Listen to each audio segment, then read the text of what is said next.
Bienvenue dans une nouvelle vidéo crypto. Aujourd'hui, on va voir plein de graphiques très intéressants. Excusez-moi pour mon nez, je parle du nez, j'ai un petit rhume, mais c'est pas grave, on fait la vidéo quand même. On va aller voir des graphiques concernant BTC par rapport à l'or. On va aller voir des graphiques concernant BTC par rapport au Nasdaq et au S&P 500. Donc, très très intéressant. Encore une fois, je suis bullish pour la fin de ce cycle. Je pense que le bull run n'est pas terminé. Donc, on commence ici avec un BTC, évidemment, qui est dans le rouge. De très peu, là, mais quand même une poussée dernièrement. Je pense que pour le mois d'octobre, on est retombé dans le vert, mais sur du court terme, on est à peu près à moins 1%, moins 0,87 pour BTC et moins 2,37 pour ETH. On va commencer ici avec BTC par rapport à l'or sur du long terme. Donc en année, on voit que l'or a fait un triangle ascendant comme ça, exactement comme le fait de BTC en ce moment. Mais on n'a pas eu la cassure au bout de ce triangle-là par rapport à l'or qu'il a eu en 2024. Donc l'or a brisé ce triangle ascendant-là à la hausse et a explosé. On a vu l'or qui a explosé à la hausse. Quand je dis explosé, ben on a vu des gens attendre dans la rue pour aller acheter de l'or physique. Donc ça, quand ça arrive, normalement, c'est des signes de top. J'avais mentionné ça justement à mon père, que c'est des signes de top lorsque les gens font la file dans la rue de même. Et le lendemain, exactement, l'or a perdu, je pense, 6 à 8% de sa valeur. Donc, c'est quand même assez intéressant de voir ces signes de top-là. Mais le BTC n'a pas sorti de son triangle, donc je pense que cette phase-là va être la dernière phase du cycle aussi. Donc peut-être aller chercher, je sais pas, les 175, voire plus pour le BTC. Donc ça va être la dernière phase du BTC. Ici, on va avoir BTC par rapport à l'or, encore une fois, mais sur du plus court terme. Donc là, pas en année, mais en mois. On voit justement la chute ici. Donc ici, on voyait les gens faire la file pour aller acheter de l'or dans ces zones-là. Et le lendemain matin, ben, on a eu une grosse chute ici, là. Donc environ 6 à 8%.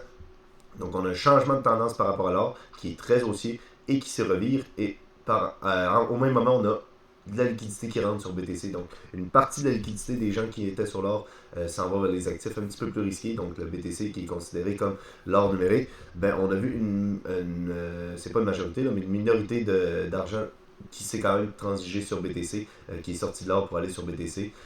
On voit ici la hausse qui se crée, et ici on voit un genre de bottom qui se crée exactement au même moment, là, à peu près, peut-être quelques jours près. Là.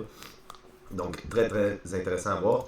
Ici, BTC par rapport au Nasdaq, donc la dernière fois qu'on a eu ici un genre de un canal ascendant là, sur BTC par rapport au Nasdaq, donc c'est le BTC sur le Nasdaq. On a eu une grosse hausse qui s'est effectuée de octobre à mars. Et là, on est où absolument ici là, on a ce genre de canal ascendant aussi qui se crée, mais on n'a pas encore eu notre sortie. Donc, on est à peu près en bas ici. Là. Et donc, ce qui nous dit ici H Crypto Real, on va aller lire ça ensemble.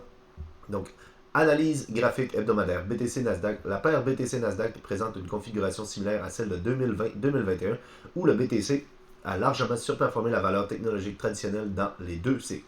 La période d'octobre à mars a déclenché d'importantes hausses après des mois de consolidation au sein d'un biseau ascendant. Donc, le biseau ascendant, c'est ça. Là, j'ai traduit ça en français. Là. C'est à peu près bon ce qu'il a dit. Là. Normalement, c'est en anglais. Là. Le BTC Nasdaq semble prêt pour une nouvelle phase de percée. Si l'histoire se répète, le BTC pardon, pourrait surperformer nettement le Nasdaq du quatrième trimestre jusqu'au début 2026. Donc, c'est ce qui correspondrait à la fin du cycle, là, qui pourrait aller jusqu'à début 2026. Ici, c'est ce qui nous indique aussi, c'est ce qu'il pense. Comme lors du dernier cycle aussi, une fois de plus, la rotation des liquidités des valeurs technologiques vers les crypto-monnaies pourrait marquer le début de la prochaine phase parabolique du Bitcoin et ainsi, effectivement, entraîner les altcoins avec. Mais très intéressant à voir que de octobre à mars, on a une surperformance incroyable du BTC par rapport au Nasdaq. Et là, on pourrait avoir la même chose. Donc, ce genre de canal ascendant, on l'a encore une fois. Et on arrive pas mal. On est fin octobre, là, mais pourquoi pas de novembre à mars ou de novembre à un petit peu plus tôt, février ou un petit peu plus tard, avril. Donc, dans ces eaux-là, avoir une surperformance du BTC par rapport au Nasdaq. Très intéressant à constater. Dernier graphique qu'on va regarder ensemble. On en a peut-être un dernier à la fin. Ok, oui, on va en avoir un dernier. On va aller voir BTC par rapport au SPX, donc SPX qui est le S&P 500 là, ici. On avait ce range-là qui s'était créé aussi en septembre. Je pense que c'est pour l'année dernière. On n'a pas l'année ici, là. Mais en tout cas, la dernière fois qu'on a eu ce genre de canal ici, un range, là, on a eu une manipulation à la baisse de ce canal-là pour ensuite aller retester, revenir et exploser à la hausse. Et là, on est dans ce range-là depuis très longtemps aussi. Là, et on a eu ce genre de manipulation qu'on a eu dernièrement, donc exactement comme là. Et il nous manque notre force d'expansion. Donc, c'est sûr que ça peut prendre encore plusieurs semaines peut-être, mais il nous manque la force d'expansion qu'on n'a pas encore eue par rapport au S&P 500. Donc le dernier graphique qu'on a checké, c'était par rapport au Nasdaq, et là c'est par rapport au S&P 500. Donc deux ETF du marché traditionnel là, par rapport aux souvent des actions technologiques, là, surtout le Nasdaq. Dernier graphique qu'on va regarder, c'est la market cap BTC Dominance. Donc BTC Dominance, vous le savez, si vous suivez mes vidéos, on regarde souvent la BTC Dominance ensemble. Lorsque ce graphique-là va à la baisse, c'est positif pour les altcoins en général, normalement lors d'un bull run. Ici, on a un genre de rising wedge. Donc un rising wedge dans une tendance baissière, en général, ça brise à la baisse. Donc ça, c'est bearish et c'est très positif pour le marché crypto. Puisque si ce graphique-là va à la baisse, en général, ça veut dire, lorsqu'on est dans un bull run, ça veut dire que les altcoins surperforment le BTC. Donc le BTC perd de la dominance.